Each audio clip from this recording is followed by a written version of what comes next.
Restrepo y a la ministra Uribe, a los colegas de la Comisión Quinta y a quienes están en las barras y nos ven por la televisión. Antes de entrar en materia sobre este debate, quiero hacer un par de advertencias, ¿no?, que creo que vienen al caso. Este no es un debate, ni en mi caso, y estoy seguro que en el de la senadora Daira Galvis tampoco, este no es un debate contra la economía empresarial. Es un debate que tiene que ver con empresarios, pero no debe entenderse como un debate en contra de la producción empresarial. Yo suelo insistir que la posición del Polo es defender un agro de tipo dual, en el que haya empresarios que prosperen y en el que haya campesinos e indígenas que prosperen. Empresarios con obreros agrícolas, por supuesto, con todas las consideraciones laborales, pues, de un país civilizado. Dentro del empresariado, pienso que el respaldo del Estado debe dirigirse principalmente a los pequeños y a los medianos, más que a los monopolios, a las transnacionales, por razones obvias. Tampoco me opongo a que el Estado proteja al agro nacional, inclusive lo subsidie. Esta es una cosa que he defendido siempre como una posición de principios. Sí pienso que esto tiene que ser con una lógica democrática, porque los recursos no son infinitos. Entonces, si no se hace una distribución de los recursos de respaldo al agro de lógica democrática, lo que sucede es que los pocos más poderosos se quedan sin casi todo y los menos adinerados se quedan sin nada. O sea, si a alguien se le da mucho, la implicación es que a otro no se le da nada. En ese sentido, entonces, con esos criterios, insisto en que no es un debate contra el empresariado, ni es un debate en contra de que el Estado respalde al agro. Lo segundo es esto parece ser, pensaba yo mientras preparaba esta intervención, como una especie de reedición del debate de agroingreso seguro, ¿no?, porque muchas cosas se repiten, la feroz concentración de los recursos, cosas que por lo menos pueden llamarse favoritismos en determinadas personas y sectores, o sea que en este sentido es como digamos, la versión 2 de ese mismo debate, pero con un agravante. Yo me temo que esto es mucho más grave que el caso de agroingreso seguro, es mi percepción, y por lo que hemos oído a la senadora Daira Galvis es bien probable que así sea, porque aquí hay varias cosas que lo pueden hacer bastante más grave. Una concentración de los recursos probablemente mayor, más feroz, en manos de empresas muy poderosas. Segundo, una cosa sobre la que me voy a detener mucho es un riesgo moral, que es una frase de la jerga de los banqueros. Cuando no hay garantías suficientes en los créditos, se dispara una cosa que se llama el riesgo moral, y es que finalmente quiere decir que la plata se pierda. Y voy a demostrar con detenimiento cómo hubo toda una operación para aumentar el riesgo moral. Ya están embolatados, ministro Restrepo, 68.800 millones de pesos, con las últimas cifras que me dieron hace un rato. Hay ya 68.800 millones de pesos que están embolatados, y probablemente esto puede ascender a muchísimo más recursos, de pérdidas de los recursos públicos.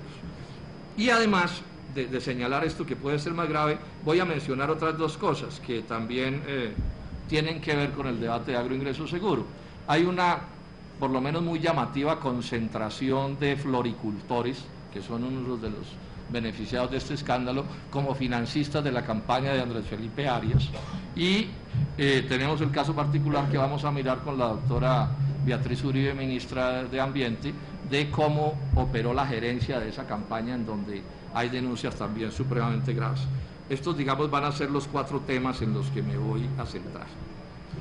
En segundo término, digamos esto, yo hago esfuerzos porque estos debates se refieran mucho a la política agropecuaria, porque al final, pues, digamos que esas son las grandes ganancias que deben quedar de estos debates. Entonces hay que empezar diciendo una cosa que es cierta: el agro colombiano y la industria colombiana están siendo literalmente destruidos por la revaluación de la moneda. En la base de todo este enredo hay un problema de revaluación de la moneda que está arruinando la economía nacional, y que de seguir así no va a sobrevivir. Es decir, si esa revaluación no se corrige, este país va a terminar convertido en un país minero, sin agro, sin industria, y con unos niveles horrorosos de concentración de la riqueza. Aquí sí llama entonces la atención un asunto, y es que las más poderosas agremiaciones del sector agropecuario aplauden todo el día a los gobiernos, al anterior y a este, aun cuando propician revaluación, y les fascina el neoliberalismo y hay que oírlos echando discursos defendiendo el libre comercio, pero es así, esas grandes agremiaciones y esos grandes empresarios se dan sus trazas para que a ellos no les toque. Es decir, para que el Estado se invente políticas que los eximan de la paliza, de forma tal que los que se quiebren sean los otros. Esto, además, con un asunto que algún día deberíamos discutir en más detalle, porque la explicación que da el gobierno es que hay que hacer lo que se ha hecho y ya se ha mencionado en parte y lo vamos a mirar más. Hay que hacerlo porque no se puede dejar quebrar el sector exportador agrícola del país, y yo soy pues de los que defiendo que no se debe en general dejar quebrar nada, y creo que hay que defender las cosas que tenemos, etcétera, pero a mí sí me llama mucho la atención, ministro Restrepo, que lo que no se pueda quebrar sean ciertas cosas, porque las demás sí se pueden quebrar. Es decir, aquí la revaluación de la moneda no está quebrando solo a floricultores y a bananeros o a cafeteros, sino a todo el mundo. O sea, todo aquel colombiano que produzca para el mercado interno, las importaciones abaratadas lo arruinan. Y por esos compatriotas no hay ni una lágrima. Y todo aquel que venda para exportar, cualquiera que él sea, agrícola o industrial, también está siendo quebrado por la revaluación. Entonces uno se pregunta, bueno, ¿y esta especie de desespero exportador de qué se trata?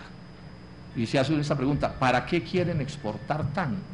A estos costos, porque ahorita vamos a ver que este adefesio que estamos discutiendo hoy aquí se justifica porque hay que seguir exportando. Entonces uno pregunta, bueno, ¿y se exporta para qué?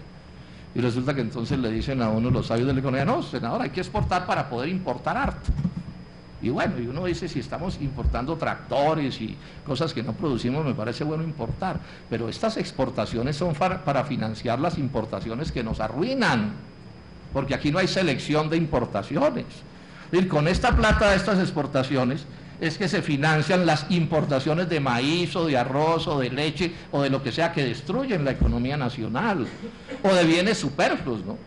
Tapetes persas, tragos de los más diversos colores con precios cada vez más escalofriantes y que por supuesto no contribuyen en nada con el progreso del país. Ese es un debate que un día deberíamos hacer, pero insisto en señalar entonces cuál es el punto. Es que la teoría de protección del agro, de la industria, se concreta en ciertos y determinados sectores escogidos a dedos por el gobierno nacional y que los demás se quiebren.